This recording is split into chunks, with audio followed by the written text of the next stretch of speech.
inspiring episode here on the Meredith Show, and that's because my dear friend Diane Byron is with us. Thank you so much for joining us. Well, thank you for inviting me, Meredith. I'm happy to share my story, and hopefully it'll inspire someone who's listening today. Yes, and I must add, you came not from the other side of the country, but on a 106-degree weather day in from San Diego, which Yes. I love. Thank you so much for making the ride. Absolutely. It will be well worth the drive because you need to know a little bit about a matter of heart.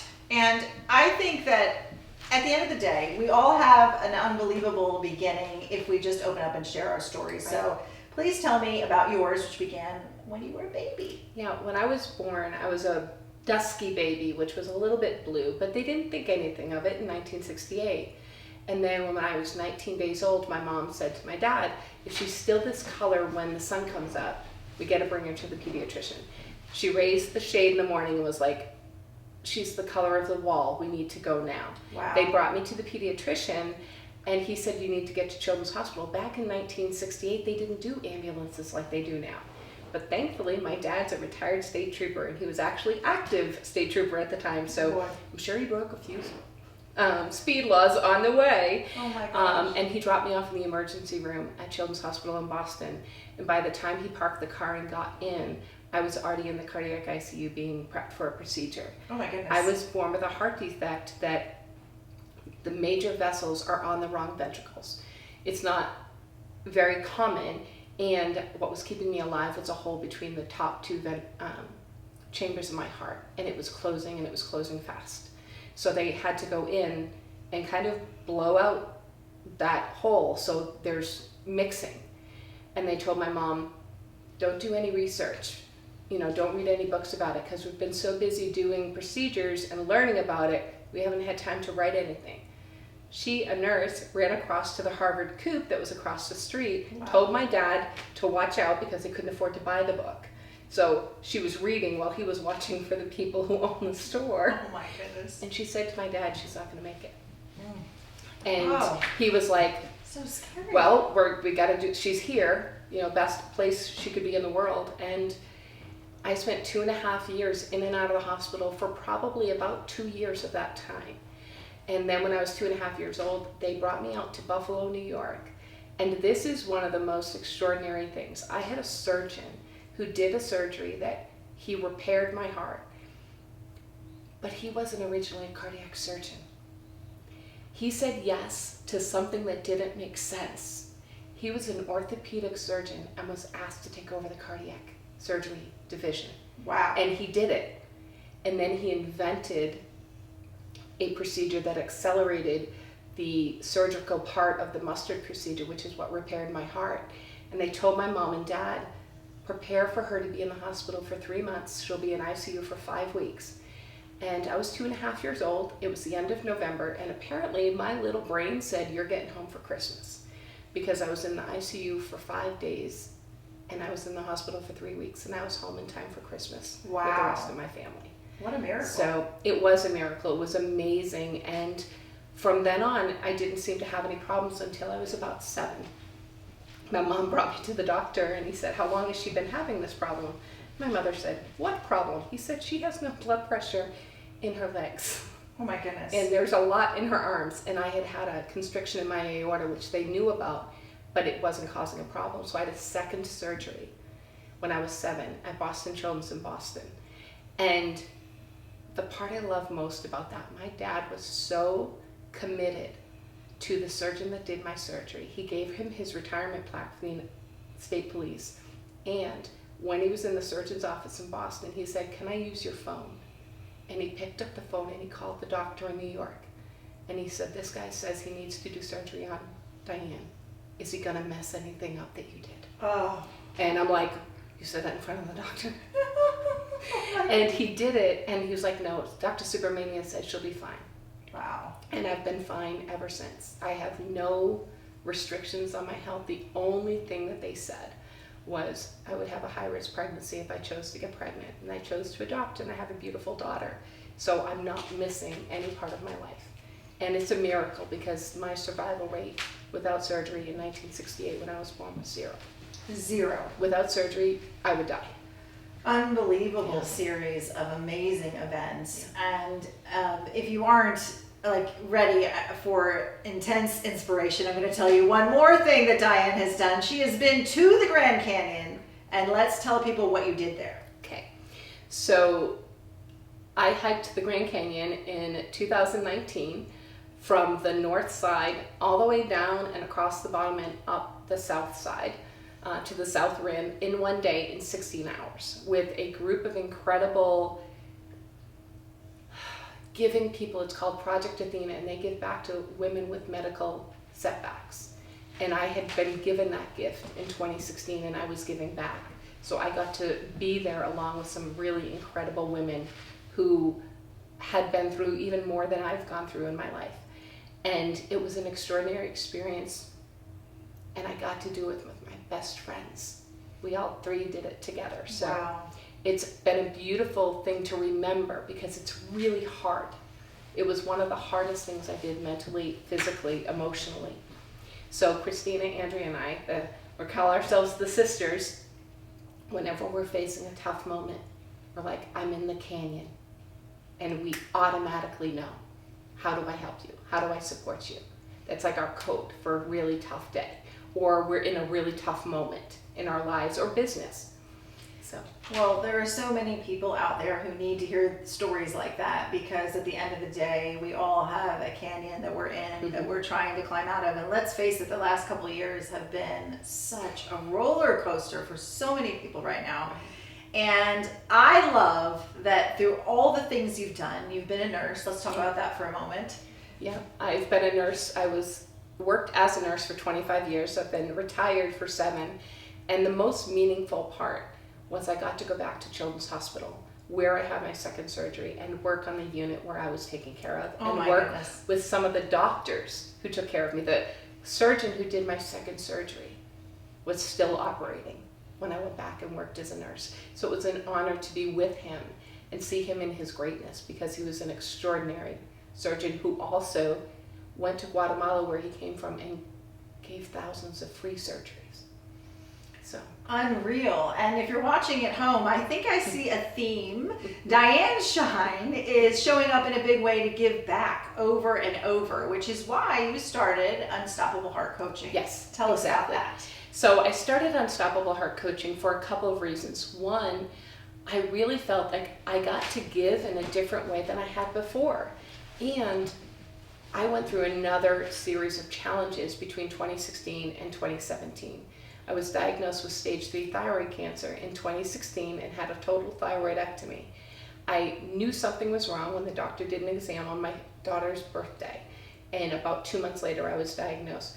But I had already planned to move to San Diego. And I told the doctor, he told me he'd do surgery in May, and I said, oh no, I'm leaving for San Diego June 20th, so can we move this thing along? Wow. And I enrolled him in the vision, Meredith, of supporting me to go when I said I was going to go, and keep my commitment to the people I had made a commitment to, including myself. And he opened a surgical date so that I could have surgery at the end of March, and then have my treatment and be on the road June 20th. And that's what happened? That's exactly what happened. Wow. Yeah, he was amazing.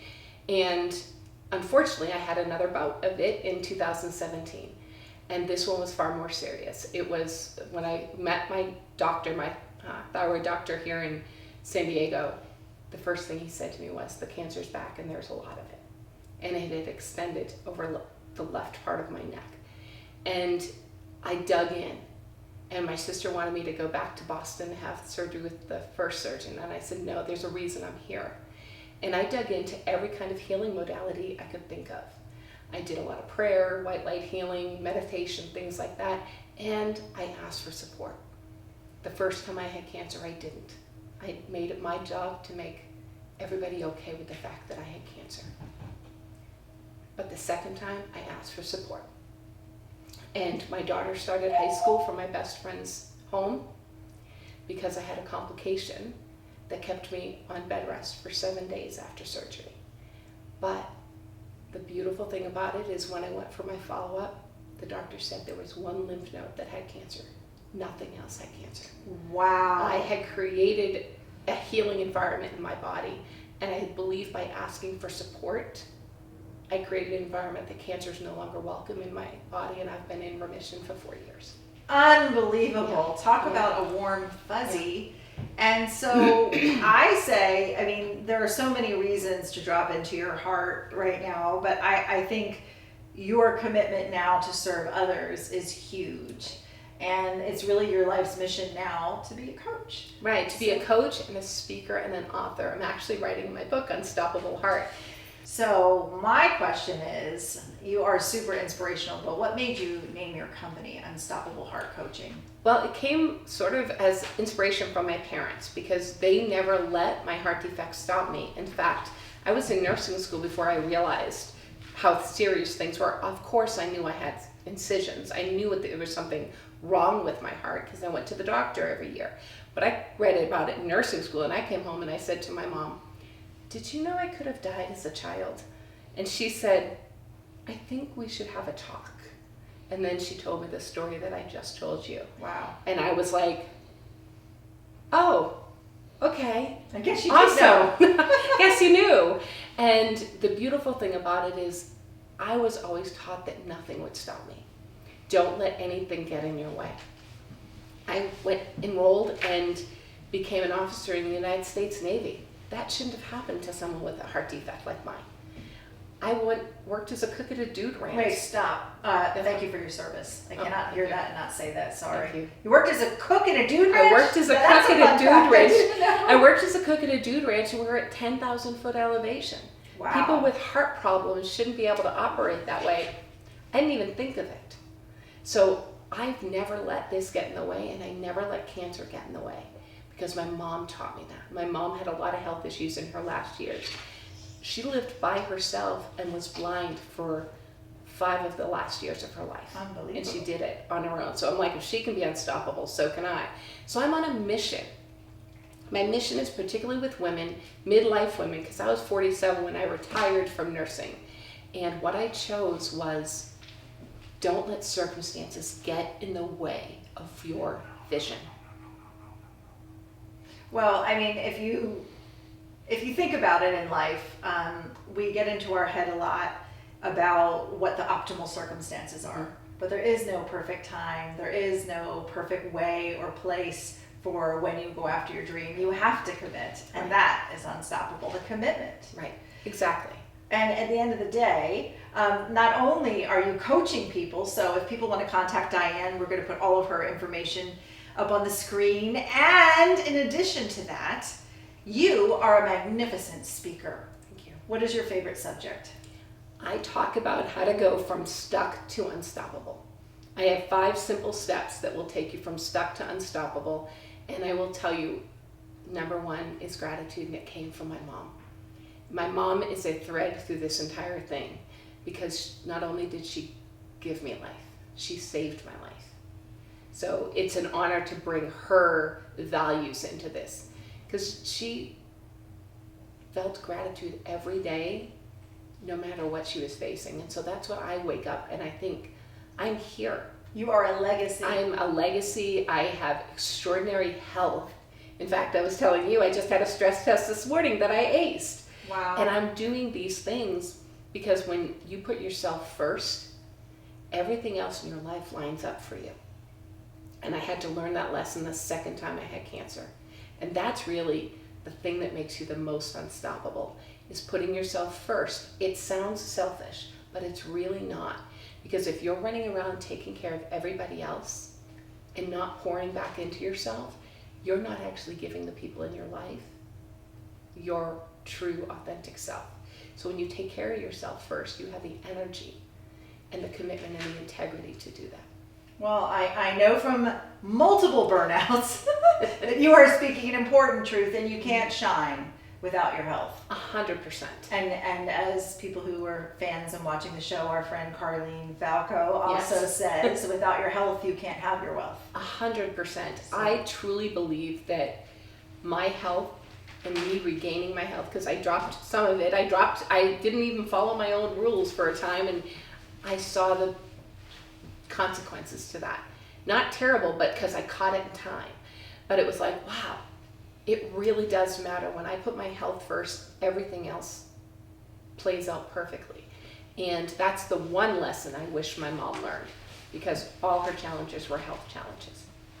Well, what I love is that every challenge you faced in life, you've been unstoppable. Yeah. So talk about authentic. If you're looking for a coach or a speaker, obviously we have inspiration right here. Thank you, Diane, so much for coming on and sharing such unbelievable stories, plural, with us and our viewers. And for those of you watching at home, I know you know somebody out there doing something amazing. Please, whatever you do, don't keep it to yourself. Take a little time and share the love in your story. And while you're at it, share this show if you're as inspired as we are. Thank you so much for watching. And Diane, thank you so much for being here. Thank you so much, Meredith. This has been an honor.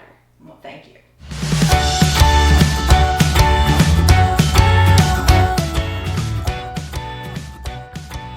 If you liked today's episode, we hope that you'll like us on Facebook and stay connected. You can find us under The Meredith Show there and on Instagram under The Meredith Show. And if you or somebody you know you think will make a great guest, please email us at meredith@themeredithshow.com and my team will set up an appointment right away.